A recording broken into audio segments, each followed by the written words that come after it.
Good afternoon. I am Reverend Dr. Lori Allen Walke. I am the senior minister at Mayflower Congregational United Church of Christ in Oklahoma City.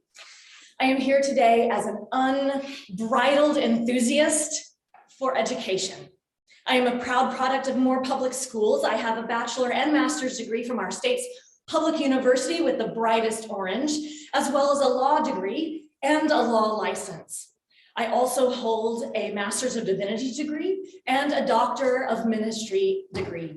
I am currently, for good measure, pursuing an associate's degree at OSU OKC, and I am right now, this very minute, missing an exam on units 9 and 10 because I am also an unbridled enthusiast for the separation of church and state.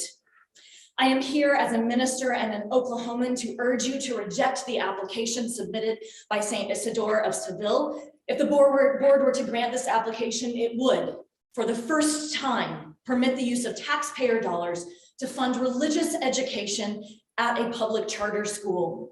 This would violate both the law and the principle of religious freedom. As a pastor, I care deeply about religious freedom. It protects our right to practice the religion of our choice or no religion at all.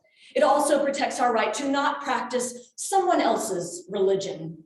It protects parents who want to send their children to public schools without fear that they will be coerced into participating in prayer or religious activities. And it protects taxpayers from being forced to fund the religious activities and education of others. But St. Isidore wants to use taxpayer dollars to do just that. Its own application says the school will participate in the, quote, evangelizing mission of the church and will be, quote, an environment in which Christian education is carried out. Public charter schools are taxpayer public schools, taxpayer funded public schools. They must comply with the US Constitution, the Oklahoma Constitution, and state law, which all require that they remain neutral on issues of religion.